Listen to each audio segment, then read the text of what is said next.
yaratıcının emrine uygun yaşam tarzı belirlediğinde %98'i Müslüman.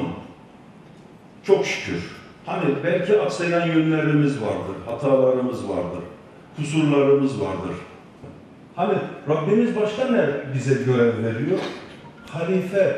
Halifem diyor değil mi? İnsan sıfatı nedir?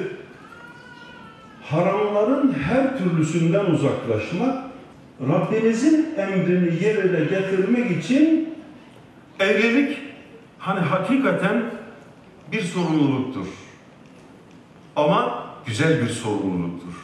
Neslin ihyası ve devamı için bir sorumluluktur. Bizim yaşantımıza, kendimize baktığımızda, kendi aile yaşantımızda nice yanlış davranışlarımız var.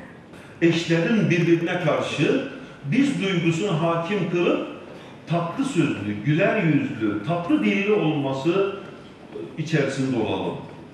Samimiyet ile eşlerin birbirine karşı güzel davranışları ile onları yok edin, onlara sert çekin. Hayatın baharındasınız, gençsiniz. Gençlik ayrı bir şey. Bir de hayatlarınızı birleştiriyorsunuz, yeni bir hayata başlıyorsunuz. Çok önemli bir nokta. Yani herkesin hiç elimden gitmesin dediği bir şey. Şimdi burada Mehmet Berk abimiz burada. Biraz önce sordum. Abi dedim evleneli kaç yıl oldu? Şöyle bir düşündü. 41 yılı doldurduk dedi. 41 kere maşallah diyoruz biz de. Allah nice daha uzun yıllar birlikte yaşamayı Rabbim nasip eylesin. Şimdi gençler bunu düşünemez tabii. Daha baharlarında 20 yaşındalar. 41 yıllık evlilik nasıl oluyor? Demek ki sabırla, samimiyetle, sadakatle oluyor. İnşallah sizler de nice uzun yıllar birlikte hayatınızı sürdürürsünüz. Hem dünyanızı hem ahiretinizi kazanmanızı inşallah vesile olur bu evlilik. Hep diyoruz sevgi ve saygı ve sabır, sadakat, sorumluluk çok önemli. İnşallah bunlara riayet edersek güzel bir evliliğimiz olur. Hep hayra teşvik etmek lazım birbirlerini, eşlerin. Aslında iyi bir eş buldun mu hem dünyanı hem ahiretini kurtarmış oluyorsun.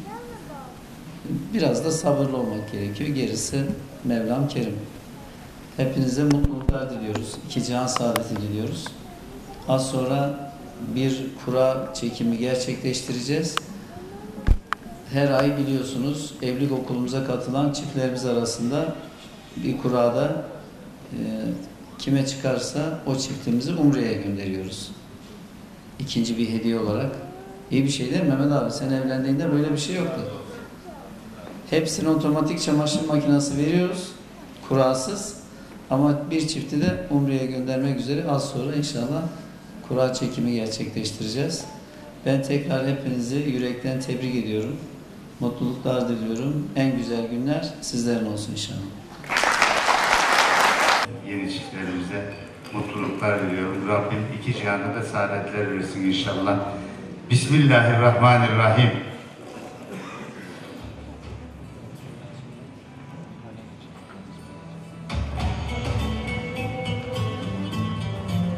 Bir.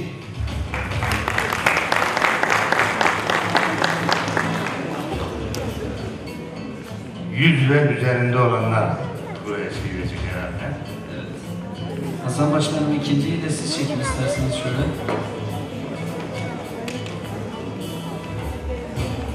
Evet. Yeni 4. O zaman 144. 40'dan 49'a kadar. Evet.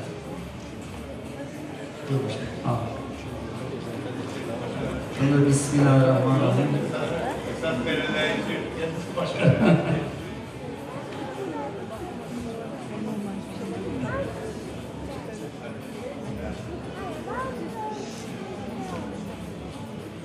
Bir.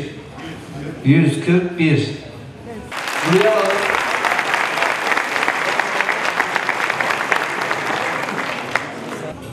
Evet, sizi tanıyalım, duygularınızı alalım. Şöyle misafire. Seda Gümüştekin, çok mutluyum, çok teşekkür ederim bu programı gerçekleştirdiğiniz için.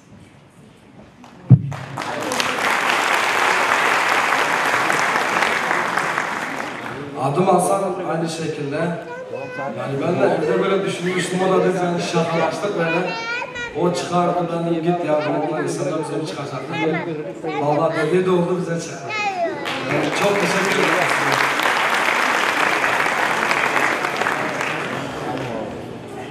Allah hem evlerinizi mübarek eylesin hem de inşallah umrenizi hayırlı uğurlu olsun.